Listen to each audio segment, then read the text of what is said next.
Hello and welcome to the video. This will be the first video in a series of which I'll go around looking at which guns will be best in which situations on ArmA 3, King of the Hill more specifically. We're going to be looking at 5 guns that I often see in King of the Hill. Today we'll be looking at which gun will be better in an assault or aggressive playstyle situation. We're going to be testing the 5 most common guns that I see used in King of the Hill for this sort of situation, and that'll be the Katiba, the MX, the SPAR 16, the AK-12 and the Type 115. So if you want to know what one will be better for an aggressive playstyle, then stick around.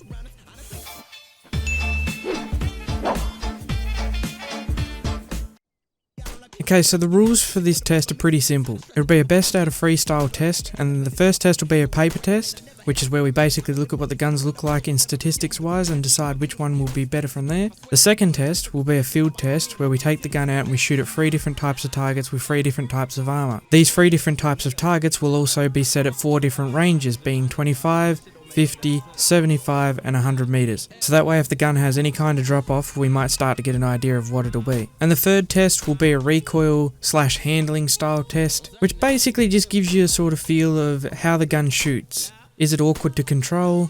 Is the recoil maybe not practical? Now the paper test will be scored pretty simply. It'll be first, second and third. The field test will have how many shots it took to kill each target and at what range. And last but not least, the recoil/handling test. All guns will be shot at all 4 ranges, 25, 50, 75 and 100, and they'll be given a score out of 5 for each range. At the end we'll look at it all in a score sheet and see what it looks like. So what you have in front of you now is a very basic look at the statistics for the 5 weapons that we're testing today, and the way we'd grade them on the paper test would be, first would go rate of fire, and at first I have the Type 115, closely followed by the SPAR, and then we have that followed by the Katiba. Now while there isn't a lot separating the SPAR from the Type 115, it is a noticeable enough amount that gives the Type 115 first position. Second we'd have the accuracy test. This one pretty much went the way I expected it to, with the AK coming in at first. What I didn't expect was the SPAR to come in second. I more expected that to be the MX or maybe the Katiba, but at third position we have the MX. The next thing we test would be range. And for range, I have the AK and the MX drawn at first because you simply can't separate them. And at second we have the Katiba and the Type 115. They take the same exact ammunition and they're a fairly similar built gun, so I didn't really expect much difference, although I was surprised that the MX was just as accurate as the AK. I think the reason this gun is at the bottom for this category is because it's the smallest of the 5 guns, and I think that is exactly where it's let down here. Next we have impact. For impact, I have the AK at first. Those 7.62mm rounds hit a little bit harder than the 6.5s, and the statistics here show it. Because at second, we have the Katiba, the MX, and the Type 115 all drawn together, and third again is the SPAR, being the lowest of all 5 guns. For weight we have the SPAR up top by a pretty considerable amount, it's almost SMG like. At second we have the Katiba and the MX, and at third we have the Type 115 and the AK. Now this makes pretty good sense because the AK is a pretty rugged built gun, and the Type 115 also has that hefty underbarrel 50 cal, so I pretty much expected to see those 2 at the bottom.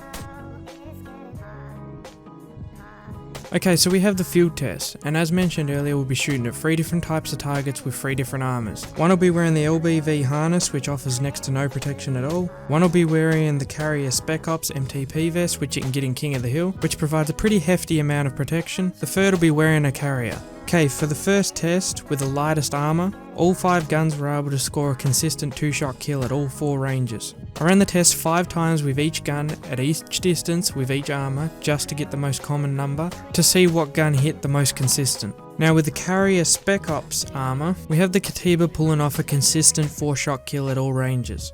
For the MX however, it hit 4-shot kills all the way up until the 100 meter mark, which it took 5 shots to kill with. Now this is where things kinda start to get ugly for the SPAR.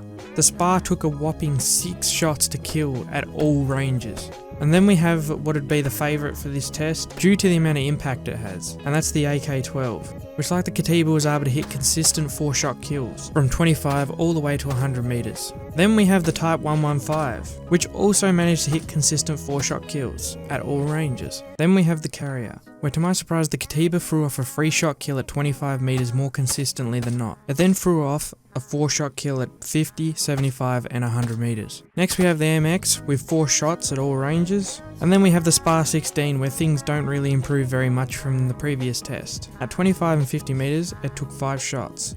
At 75 and 100 it took 6. The AK again took 4 shots to kill, although I did notice a couple times it threw off a 1-shot kill on the 25 meters and occasionally did chuck off a 3 on the 100 meters, but it wasn't as consistent as the 4s, so the 4s are what I have marked down. The Type 115 threw off a 3-shot kill at 25 meters more often than not, and 4-shot kill at the rest of the distances.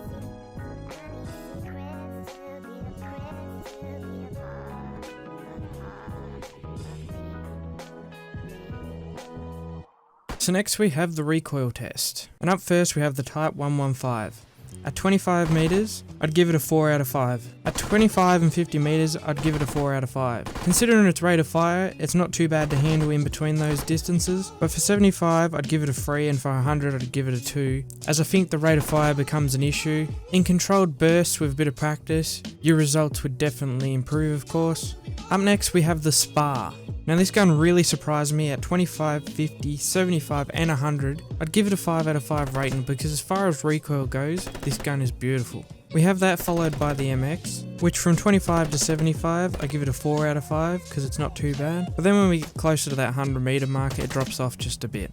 So I'm giving it a 3 out of 5 for 100 meters. For the Katiba, we have from 25 to 75, a 5 out of 5 rating, has very low recoil, and the little it does is pretty controllable. Once we get to 100, you start seeing a little bit more of an issue, so I'm giving it a 4 out of 5. But like the Type 115, with practice, I feel you could easily master it. Last but not least, and perhaps the most surprising on the list. This gun I expected to have a ridiculous amount of recoil in comparison to the other guns because it has a higher impact rate and it's a little bit heavier, but it was quite the opposite, and I think the difference maker really is the fact that it has a lower rate of fire, which you do notice when you're playing with all the guns side by side, but it definitely makes up for it with its stopping power. On the screen we have a scoring for each test that we put the guns through, but now for the most important part, which gun is the better of the 5? Well, I think it comes down to personal preference between the AK, the Katiba and the MX. If I had to choose between those 3 because they were the obvious better 3, it's worth mentioning that the Type 115 is not a bad gun by any means. I just don't think it's right for an aggressive or an assault style playstyle because it can be awkward with the amount of fire modes that it has for that underbarrel attachment, and its recoil patterns can be quite awkward in a firefight. I feel it'd be really well suited to defending the bottoms of towers or just defending in general because you have the bonus of that long range underbarrel attachment. But as I was saying, if I had to pick one gun from the top 3, being the MX, the Katiba and the AK, I'd probably take the AK just because it has a really good recoil, has plenty of stopping power if you want to spray a hummingbird going past, and overall it's just a really solid gun. That being said, that's not taking anything away from the other 2 guns. As I said, it comes down to personal preference. I just prefer the AK for its stopping power, and I like to couple it with a grenade launcher and you have yourself a very effective assault kit. But anyway, that's been my opinion, and if you'd like to see more videos like this on different styles of guns, or maybe vehicles even, let me know in the comment section, and I'll see you in the next video. Later. Let's go! I'm unstoppable, do the impossible. I'm irresponsible, yet I'm phenomenal. I got an arsenal, I'm dropping bombs, you know. No, I'm not stopping, no. Conquer the obstacle. To the top, here I go, think I'm chosen to be the king of rock, think the people have spoken. I can hear the tick-tock of the clock, I'm in motion. So now I'm gonna pop, causing all this commotion. Yeah, sometimes I think that I'm unstoppable.